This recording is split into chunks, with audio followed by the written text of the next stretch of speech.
আসসালামু আলাইকুম। আজ আমি নিয়ে এসেছি আপনাদের জন্য হালিম রান্নার খুব সহজ একটা রেসিপি।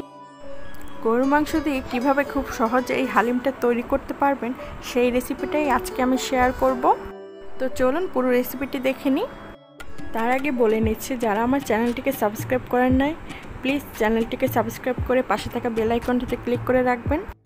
আমি হালিমটি রান্না করার জন্য এখানে রাঁধুনি হালিম মিক্সটা নিয়ে নিয়েছি। এখানে দুইটা প্যাকেট রয়েছে, একটা মশলা একটা ডাল। প্রথমে আমি ডালটা ভিজিয়ে নিব, এর জন্য আমি একটা বাটি নিয়ে নিয়েছি। আর ডালের প্যাকেটটা খুলে আমি ডালটা ঢেলে দিচ্ছি। আর এখন আমি ফুটন্ত গরম পানি দিয়ে দেব। প্রথমে আমি অল্প অল্প করে পানি দেব আর ডালের মিশ্রণটা মিশিয়ে নেব, একবারে দিতে যাবেন না, এতে করে দলা পেকে যেতে পারে। আমি আস্তে আস্তে করে ফুটন্ত গরম পানি দিচ্ছি আর মিশিয়ে নিচ্ছি। 2 কাপ পরিমাণে ফুটন্ত গরম পানি দিয়ে দিব এখানে।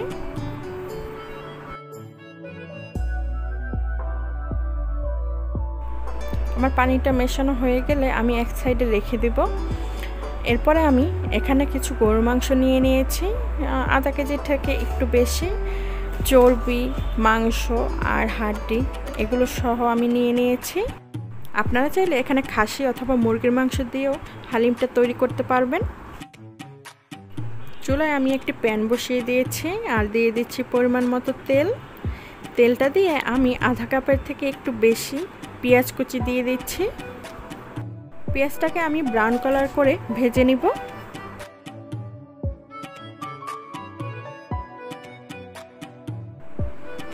পেঁয়াজটাকে আমি নেড়ে নিচ্ছি।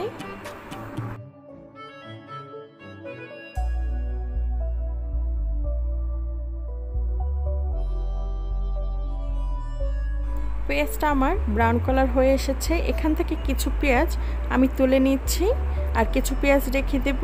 এটার মধ্যে আমি দিয়ে দেব গরুর মাংসগুলো।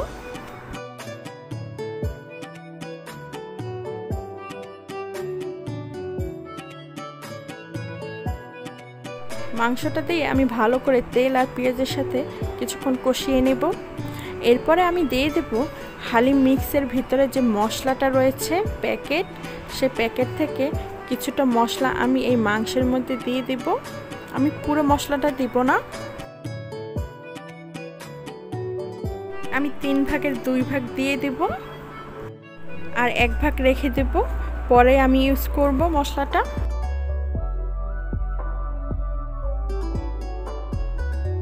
এখন আমি মশলাটার সাথে মাংসটা ভালো করে কষিয়ে নিচ্ছি। আমি এখানে এক্সট্রা কিছু মশলা দিয়ে দেব। 1 টেবিল চামচ রসুন বাটা, আধা টেবিল চামচ আদা বাটা, আর দিয়ে দেব আধা টেবিল চামচের চেয়েও কম হলুদ গুঁড়া, আধা টেবিল চামচ মরিচের গুঁড়া। এগুলো দিয়ে আমি আবার মাংসটাকে ভালো করে কষিয়ে নেব।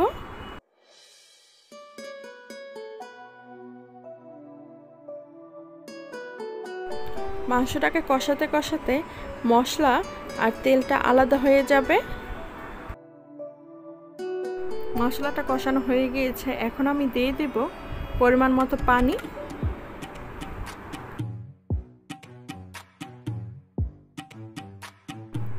পানি দিয়ে আমি ঢাকনা দিয়ে ঢেকে রাখব।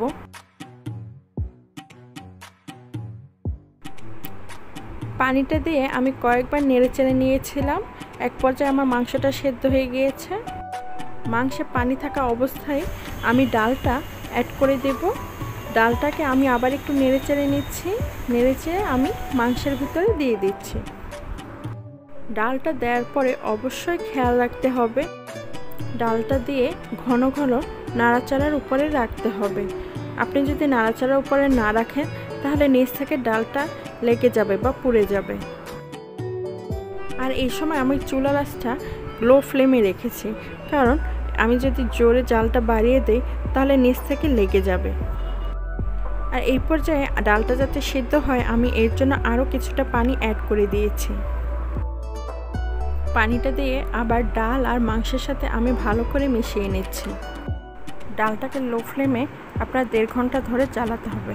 আপনি একটা দানা উঠিয়ে দেখলে দেখবেন যে ডালটা কিন্তু সেদ্ধ হয়নি।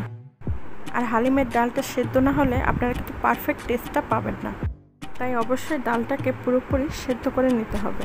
যখন পানিতে বলক চলে আসবে তখন আমি রেখে দিয়েছিলাম যে বাকি মশলাটা, সেই মশলাটা অ্যাড করে দেব। মশলাটা দিয়ে আমি মাংসের সাথে আবার ভালো করে মিশিয়ে নিচ্ছি। এখন আমি ঢাকনাটা দিয়ে দেব আর ঢাকনাটা তুলে বারবার নেড়ে নিব। অনেকক্ষণ পর্যন্ত ঢাকনা দিয়ে রাখা যাবে না, কারণ এতে করে তলানিতে লেগে যাবে, তাই ঘন ঘন নেড়ে চেড়ে দিব। আমি এই পর্যায়ে আদা কুচি আর বেরেস্তা দিয়ে দিয়েছিলাম, আমার এখানটা স্কিপ হয়ে গিয়েছে, আপনারা দিয়ে নেবেন। এখন আমি সার্ভ করে নিচ্ছি। আমি হালিমের উপরে কিছু বেরেস্তা, কাঁচামরিচ, শসা আর লেবু দিয়ে সাজিয়ে নিয়েছি। আশা করি রেসিপিটা আপনাদের কাছে ভালো লেগেছে। ভালো লাগলে অবশ্যই কমেন্ট করে জানাবেন। এতক্ষণ সাথে থাকার জন্য